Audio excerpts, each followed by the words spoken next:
All right, guys, let's check out this Ball Roadmaster M Icebreaker limited edition sent in by Philip. So big thanks to Philip for sharing this very cool watch with us.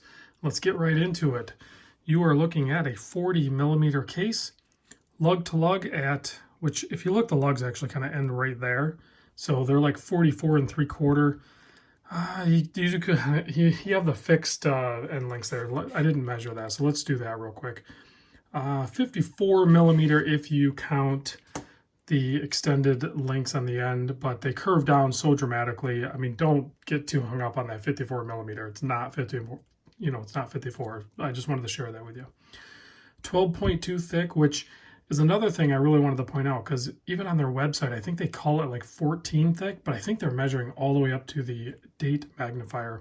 If you measure from the bottom to the flat sapphire crystal with AR coating, you were looking at 12.2 millimeter. It's actually not that thick of a watch. 20 millimeter lug width there. And as you can see, the way the bracelet matches up to the case, it flares out. So again, it's a little deceiving, but the lug width on the watch head is 20 millimeter. If you measure the outside of that part where it's, where the bracelet is, that's closer to like 22 3/4. And then the bracelet does taper down to 18 millimeter, and you have a really well-built, heavy-duty butterfly clasp double pusher. Pretty easy to do. And it doesn't matter which side you fold first or anything. There's no right or wrong way to do that. 6.5 millimeter screw-down crown. Yep, screw down, plenty of traction on it. It is signed RR. That's the railroad, official railroad logo thing. 200 meter water resist. It was actually kind of challenging to find that information. If you go to the website for Ball, I couldn't see anywhere where it gave the water depth rating. I found it on a written review article. I forget who did it, but I read it there, and so that's where I took the information from. 200 meter.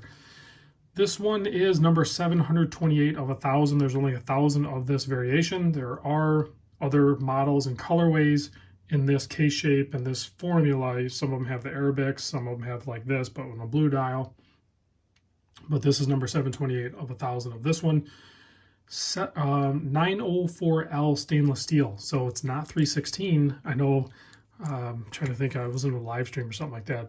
People talk about, do we really even need to keep saying that? Well, when Ball's going to throw out some of these 904L models, then yeah, I guess we still need to say that. So there's the look of the case back, and there's the 904L. There's the numbering, all that good stuff. So this is also using their in-house movement, the RRM7309-C.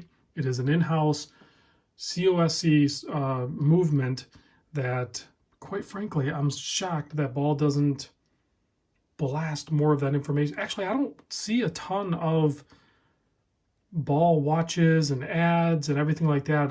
It seems like their campaigns are, I'm not sure where they're advertising or how their marketing's done, but I feel like they could probably do a little bit more in the watch enthusiast world, because this like most Ball watches are, for the most part, really good in watch enthusiast type watches. They check a lot of boxes. They have a high level of spec for a reasonable price. The retail on this guy was $2,249, which I know sometimes when you do pre-order, they're actually a little bit less. And then certainly on the secondary market, used, you can pick these things up for a steal. I mean, legit bargain deals on these things. Because again, specs, you have the tritium tubes, which you don't really have, like on a traditional tritium tube watch. I don't have one within arm's reach here, but you can usually see like the tube, like on a, more of like a military style one. This one, they kind of encase it in the indices. So there's tritium tubes like in those. So it has, I think, a better look, a more refined look in its daytime viewing. And then when when you go dark, the tritium tubes are just awesome. They stay on all the time. You don't have to charge them. They're going to glow for years, decades. So let's see. There's 15 microtubes in this thing, and a couple other specs on the watch. 5,000 G shock resistant. I don't even know how you would test for something like that. That's an insane level of shock resistance. And 4,800 AM anti-magnetism. So it is anti-magnetic as well. So pretty banging watch, I think, for 2,200 bucks new, and it's, you know, a 40 mil, so it's definitely not overly big and only 12.2 thick, and you have the date magnifier there as well. So I'm gonna do a little close-up before we get this thing on wrist. So excuse the dust on there, but you guys don't like me wiping the dial. So as you can see, this is a used watch. There's some micro scratches, nothing, no deal breakers. There's no big bangs, gouges, or scratches anywhere on this really, but screw links, obviously, at this level, should expect that. Really nicely done H-link bracelet, but you can see how those center links of the H-links are raised up, so it really gives a lot of dimension to this bracelet. And then again, if you look at the dial there, you can see a high polished handset, and that's the only place you're going to see those defined tritium tubes. But when you look on the indices, those are polished, framed in, and then the tritium tubes are larger. It almost looks like they're encased, but they're just larger tubes. So it kind of gives them a softer look. That's what it looks like to me. And then you have a lower center, the center section of the dial is actually lowered. And then the rest of it's all printed. 80-hour power reserve on this COSC in-house movement as well. So pretty cool indeed.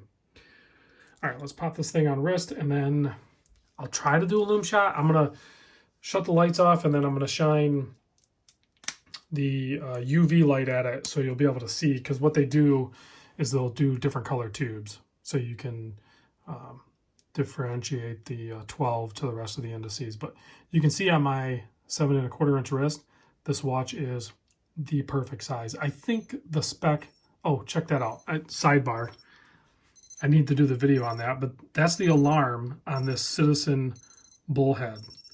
So I don't know if I can shut it off or, oh, you hit that button down there. So I have to do the video on that soon, but anyway, just a quick side note because it was chirping in the background there.